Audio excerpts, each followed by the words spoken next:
Today on the Topping Show, Bud Light and Dill Mulvaney partnership fizzles out. Apple sales drop 40%. TikTok's parent company rakes in $25 billion in profits. Meta is paying engineers Google bucks. Tupperware might go bankrupt. Pentagon documents have been leaked. And Tesla has a lackluster investor meeting. All of that and much, much more on the Topping Show.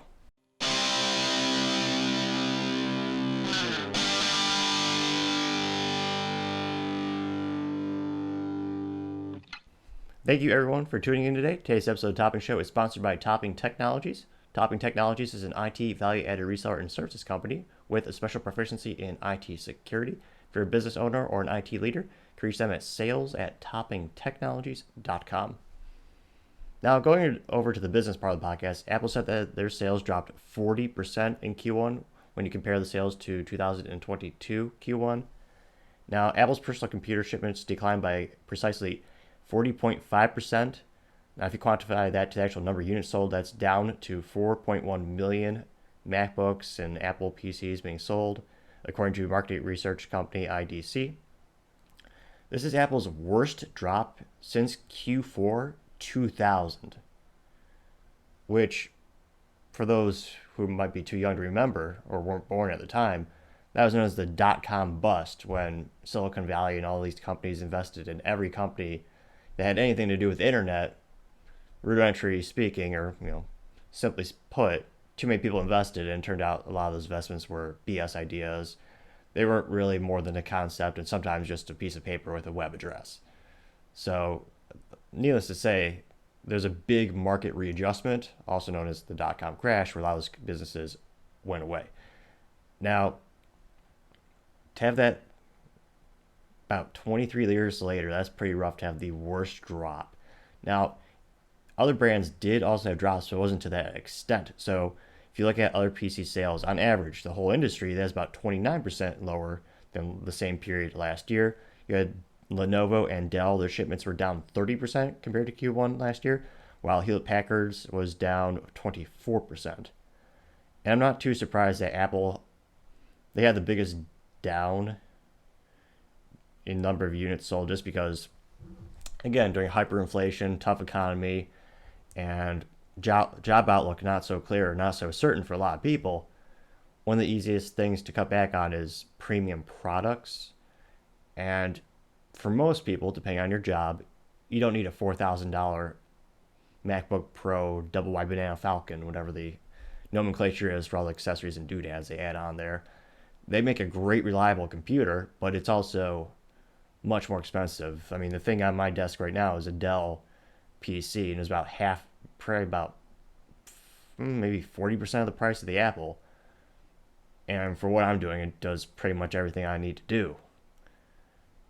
So a lot of businesses, especially corporate accounts and individual consumers, they're all worried about their jobs. They're trying to cut back on budgets. They're trying to make their dollars go stretch them a little bit further. So I'm not too shocked that they will have the biggest decrease in Apple sales. That being said, once things get better someday with the economy and inflation, they'll probably have that same big bump in sales, because one of the first things people like to do is they like to treat themselves to some fancy product or a great engineering tool, depending on what you need it for. Now, going over to Meta, which is the new name for Facebook, which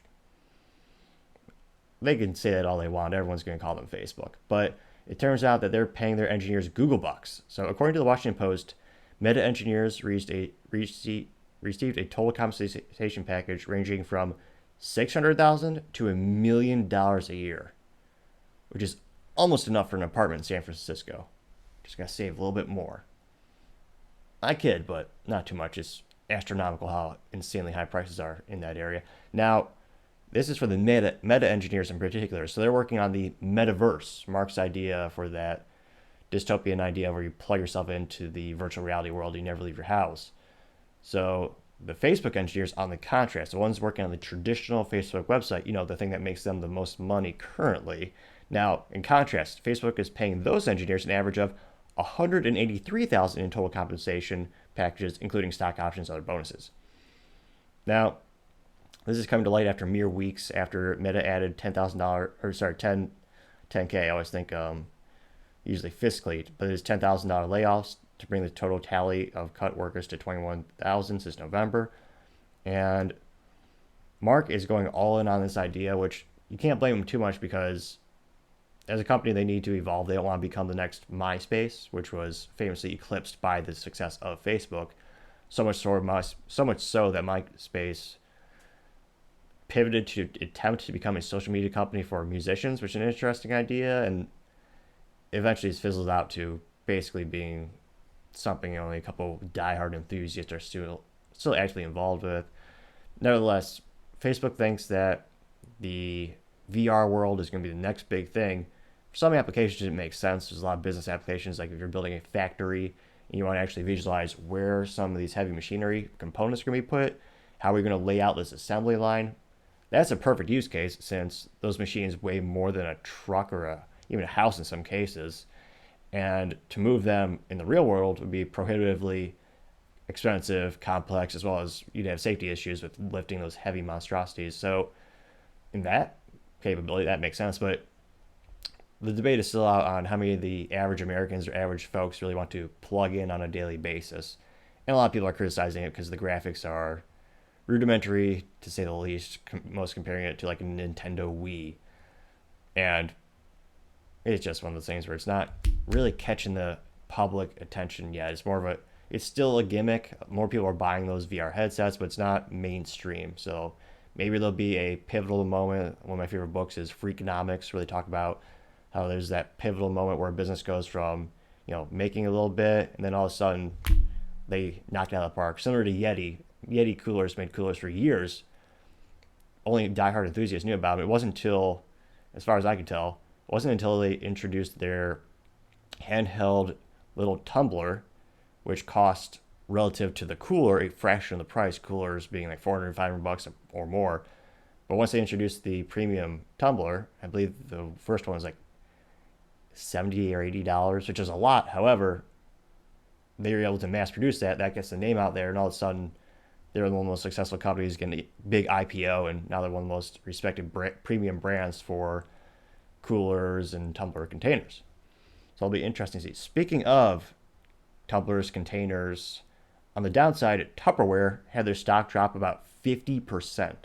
Now, Tupperware was invented in 1942 by Earl Tupperware. He created the first bell-shaped container and introduced it to the market and to the public in 1946. And the stock collapse was a result of the announcement from the CEO saying that the company looks murky.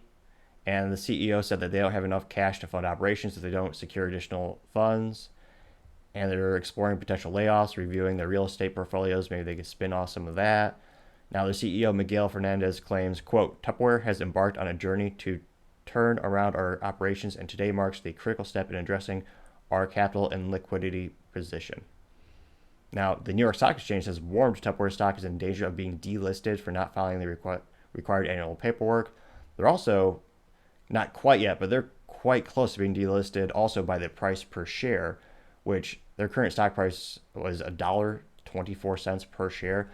If you go below $1, that's when you start getting extra scrutiny by the New York Stock Exchange. You have to put them on a performance plan of how you're going to get that stock back up, since you're supposed to be above $1 to be on the New York Stock Exchange. And this, of course, is coming off a sharp decline in the number of Tupperware sellers, and they're struggling to attract younger buyers. And it was a fascinating social phenomenon where the company grew exponentially because people used to be ambassadors, or also known rudimentarily as sellers of the product or individual contractors, and they would have Tupperware parties, which is a brilliant idea at the time.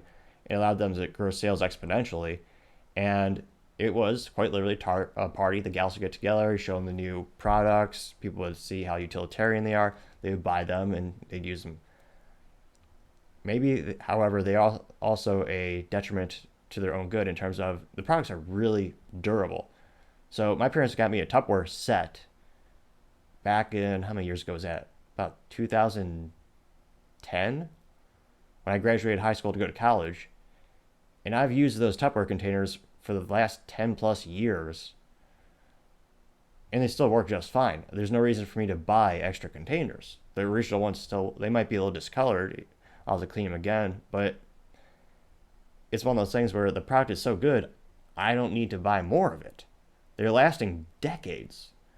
And they're also struggling to, again, attract younger consumers who are perhaps wanting a more unique design. But I go over to my peers' houses and check out what we're having for dinner. Sometimes they'll show me their really unique containers. One of them was actually a glass container with a silicone protective band system around it, which is not made by Tupperware. It's made by a competitor, and it's a very unique design. And it was just more of a premium experience than the traditional plastic polymers that they were using. So that's yet another legacy company that really needs to hope to pivot, try to see how could they salvage that, because it's a long-term, durable, reputable brand. It works. So it'll be interesting to see if they remain independent or if another company perhaps buys them out. Now, it'll be interesting to see how that progresses. Now, going over to the culture part of the podcast, which is a fun mixture of culture, politics, and business. You have Bud Light sales allegedly tanking exponentially.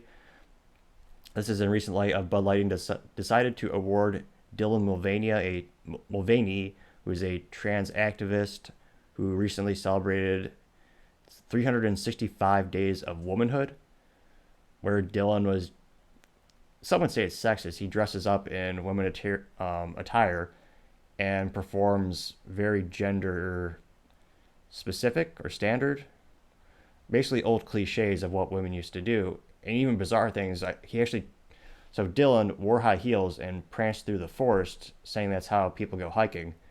And I fact checked that. I checked with my mom, my sister, and they have never done that. I spoke about this yesterday, just as a little repeat. Now, people are starting to look into who was behind this idea, which is currently alienating a lot of their current clientele. Now, Bud Light's VP of Marketing, Alyssa Heinerscheid, I actually looked up, this video came out a couple days before the official product kickoff or partnership with Dylan. So let's hear what she has to say. And she brags on LinkedIn. She's the first woman of the major beer company. So what does she say about her job? I had a really clear job to do when I took over Bud Light. And it was, this brand is in decline. It's been in decline for a really long time. And if we do not attract young drinkers to come and drink this brand, there will be no future for Bud Light. So I had this super clear mandate. It's like, we need to evolve and elevate this incredibly iconic brand. And what I brought to that was a belief in, okay, what does evolve and elevate mean? It means inclusivity. It means shifting the tone.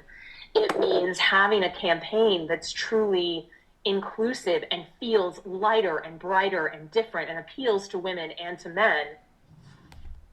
Now, she looks exactly how you'd expect her to look, and she also has a scary amount of teeth.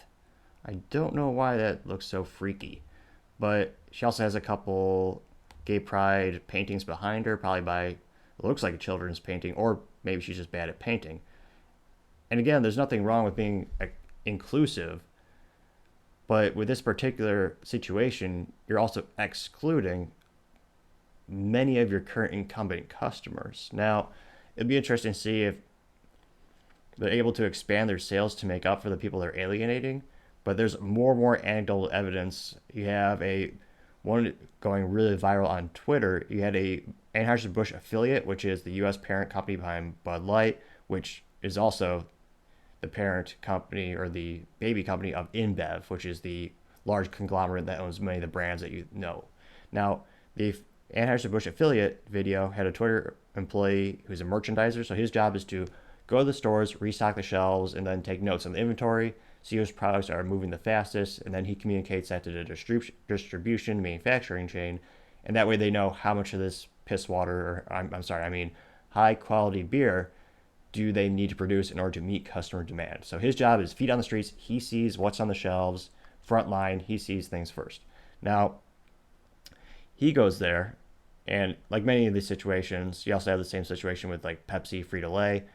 Basically, you have the third parties that go into the stores because they trust their employees to actually put the products carefully, make sure they look good, displayed properly. And his video came out where he was showing the Bud Light shelf. It was completely full. And he said he had never seen so little in sales.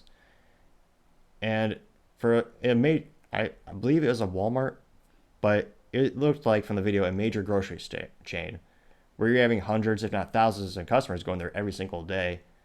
To have a product move so slow, that is terrible. And if they don't turn the ship around, you're going to have a ripple effect.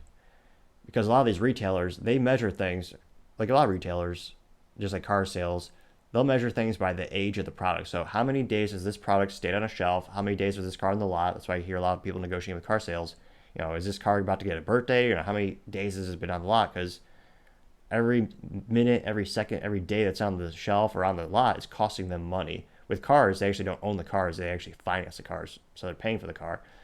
And with these beer products, one of the most expensive real estate in the U.S. is jokingly referred to as Walmart space, because it is one of the most valuable spots to put your product because customers are going to go there. And because of the historical sales volume of Walmart, it's a life changing experience for many entrepreneurs and businesses to get the product in the door.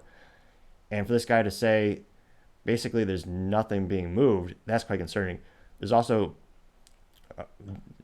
probably half a dozen, if not more, articles about you have bar owners saying they will no longer restock the product. You have distribution chains saying they will not distribute the product. So it'll be interesting to see what happens from here. And again, if you're looking to boycott this, don't forget InBev is the parent company. Now, InBev owns these brands, and they own over 50 brands. These are the ones that someone that doesn't drink a lot of beer, I think I might. When's the last time I had a beer? I prefer spirits, if anything, but maybe a year?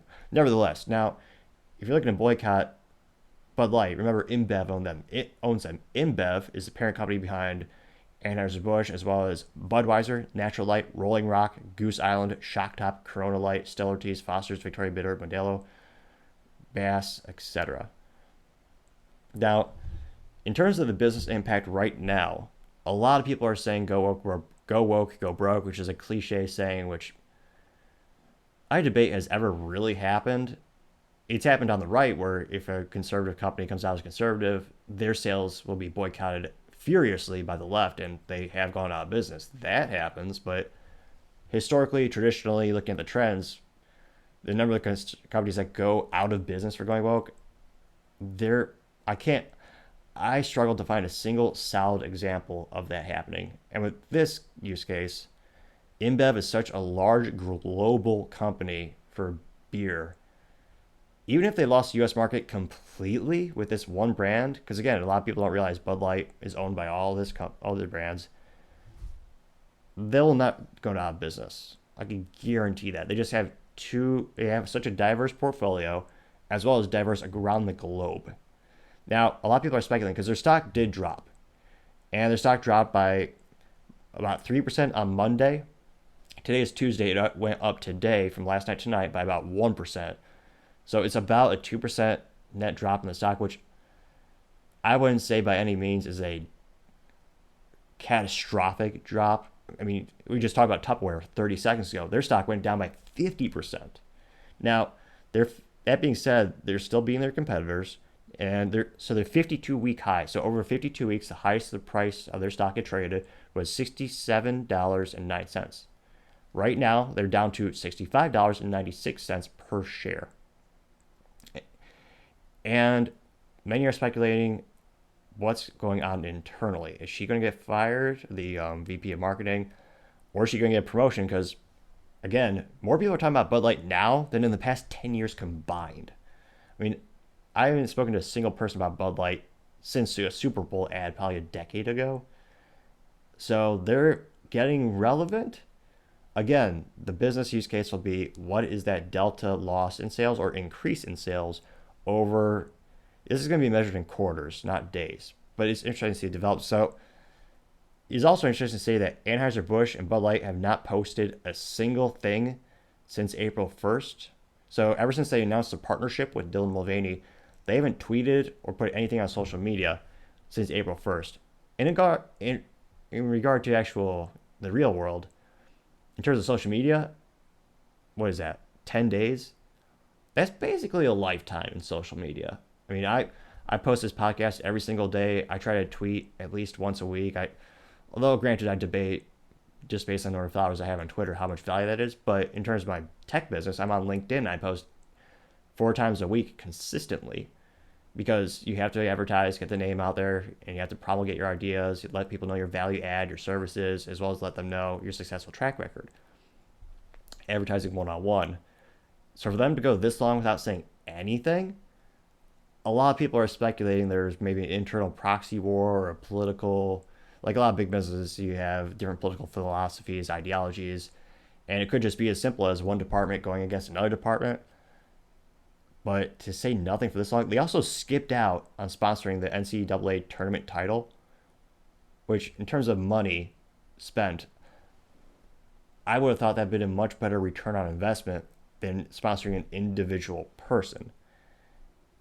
And they even said Mulvaney's sponsorship was intended to boost sales during March Madness, March Madness being the extravaganza of all the colleges competing in basketball, and the one time of the year people pay attention to college sports in general. It should be noted it's a fantastically fascinating opportunity for advertising. On average, they generate about $1 billion in ad revenue from the March Madness experience. $1 billion for the colleges from that one sport, that one month, which is incredibly, I praise them for that. That's brilliant. But for that many, so many eyes around that sport, especially if you had a big upset. You had Iowa going up against another college. I think it was LSU. I just remember Iowa was there. But there was so much attention on that. Why not have your logo at one of the most exciting upsets in years? I mean, and then again, it's supposed that they're paying Dylan between $50,000 to $100,000 per post, which, wow, that's a lot. Imagine getting a year's salary in one picture. And a picture says 1,000 words. In this case, it says hundreds of thousands of dollars. Now, again, it's going to be a long-term thing in terms of the actual impact on the business. Is Bud Light, the parent company, are they going to reverse action on this? Are they going to double down? Is this going to increase their sales with a new audience? Or are they alienating their current incumbent base so much so? I mean, maybe Bud Light as a brand dies. The parent company sure as heck isn't going out of business, but it'll be interesting to see how this keeps evolving and who else they might bring on as a sponsor. Again, more and more, funny enough, more and more people are protesting, mainly country singers, but those singers also demand huge audiences. They have a lot of fans. So it'll be interesting to see how that progresses. Other interesting business news, you had Dungeons and Dragons said that they're going to remove mixed race characters. Dungeons and Dragons being one of the most popular board games ever, making untold amounts of money with their fan base. And the reason for the removal, the company says that the characters are racist, and they're specifically removing half species, which made no sense at all in terms of one would think that's more diverse. To have them teaming up or mating, like, I don't know if they get married in the game. I don't know if that's an extra feature you unlock. But that was another fascinating thing. Now, going over to the politics part of the world, although still kind of a bleed over from the Bud Light phenomenon, you had U.S. political representative Marjorie Taylor Greene, also known as MGT. They claim she had a woke snafu. So she was one of the politicians who was upset with Bud Light's recent endorsement of Dylan Mulvaney. And she tweeted a picture of a case of Coors Light. And she said, quote, "I would have bought some of the king of beers, but it changed its gender to be the queen of beers. So it's made to chill from here out." Now, the ironic and interesting, funny part many people are pointing out is that Coors Light has one of the longest track records of supporting the LGBT community with many of their advertisements.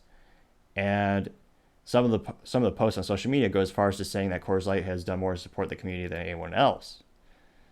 And this also might be an opportunity to say, I'm sure some people are delineating, or they're putting these into two different categories: the LGBTQI and the trans community. I think there's some people who are seeing those communities as different. Some say they're the same. But it is kind of funny that she said this only for people to bring that up. Although I don't think she has anything against that community, it's a little confusing to say the least. Now, other things that are a little bit more straightforward, the Pentagon documents were leaked. These documents were highly classified and were leaked online in the past couple of weeks. Those documents provide a rare insight into how the U.S. spies on allies and foes alike. And that's worrying a lot of U.S. officials who are fearful of retaliation and could jeopardize sensitive sources and compromise others. I mean, some of these documents have confirmed being authentic by officials and exposes U.S. eavesdropping on key allies, including Israel and South Korea. And CNN also noted Ukraine. That's an ally. Um, yeah, it's not good to spy on your friends or your allies in this case. So I can definitely see why they're concerned about that. You're supposed to be on the same team and spying on the opposite team, the enemy. So this might be, I'm sure a lot of folks in intelligence agency are embarrassed, not just because there's a leak, but it's also a breach of trust with their current teammates. Now, the documents actually show the weakness in Ukraine weaponry, air defense, even their battalion sizes. So that's not good to have that kind of data out there. And this is not the first nor will be the last leak of U.S. documents. You also had the Supreme Court, for the first time in history, there's a leak where they leaked their pre-announcement or their discussions around the abortion with Roe v. Wade, someone saying it's unconstitutional, wondering where this precedent come from, or precedent had come from. And that just leaked. And a lot of people speculate because that was leaked, they had to vote the way they were talking about in the memo or whatever the document was called, because if they didn't, they would have been influenced by mob rule and third parties, and that action in and of itself would have been bad precedent. So we're having more and more documents leaked these days. It's not a good thing. I'm a proponent of more transparency than not. So maybe it'd be nice to have the U.S. for us to have access to all this data, but to have it leak on a global scale, that's where it gets perhaps a little concerning, especially when it's falling into enemies' hands. Now, going over to the business blunder of the day, you had Tesla's investor day, and a lot of people are saying this was the first time in a while it was actually boring as all hell. So, two of the things that Elon has been bragging about for darn near a couple of years now is he wants to have the Cybertruck, and he wants to have an economical car that's about $25,000. Both of those things would be awesome new categories for Tesla, which previously had been cars and, of course, premium pricing. I think they're everywhere between maybe 58,000 or 59,000 to 110, whatever, for the really, really fancy one. I think it's the Model Plaid. I think it's a premium, fastest one you can get. But he didn't really expand on those points. So there's no discussion about the economic $25,000 model. And the Cybertruck was on full display, so a lot of people were excited because it was there and it looks really cool. But there's no word on when the mass production will actually take place and when it will hit. I was about to say hit store shelves, is a little too heavy to put on a shelf, but when will it be able to be delivered to all the folks that put down their deposits? And they're going to struggle with the timing. It's perhaps comparing apples to oranges to compare Tesla to other more traditional companies. However, you had the Ford F-150 Lightning hit the market, which was their electric pickup truck. And for Ford, has been doing quite well. They had a little issue with the batteries. They had to pause production when they worked for that supplier to figure out why they were blowing up. And thankfully, no one was hurt from that incident. But you also have the Rivian electric truck hitting the market. They have all had recalls. They actually had a recall that affected every one of their vehicles because they were a loose bolt. But those two companies have already hit the market. They're delivering vehicles for the electric truck. Tesla is no longer the first. I think they might have been the first to announce it.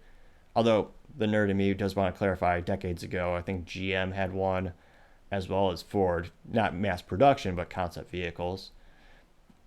And the only highlight of the whole event was they did announce they're going to build a mega pack factory in Shanghai capable of producing 10,000 mega packs per year.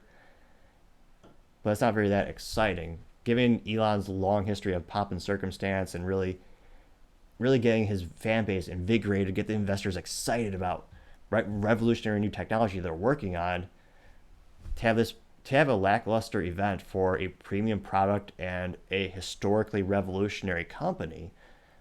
I mean, look at historicals. They're the first American automotive company to be successful since Chrysler. Every other one had gone bankrupt, they'd gone bust. I should say every new company. So the only ones before that you had, Ford, but it's an unprecedented achievement. Now you do have Rivian coming along and they're growing, but they're also struggling because of a lot of financial reasons as well as the supply chain issues, hyperinflation. But when you have these investor meetings, you should be drinking Red Bulls and coffees. You should be exponentially bombastic. You're supposed to excite and invigorate everyone so that they want to invest more money, or at the very least, make sure they don't sell stock and they don't take the money out. So, needless to say, that's going to be the business blunder of the day. Thank you, everyone, for tuning in today. Don't forget, if you'd like to see more content like this, to like, subscribe, and comment. Helps out the channel. Also, don't forget to tell your family, tell your friends, tell your coworkers, tell your enemies, heck, tell anyone and everyone to stay safe and fight the good fight.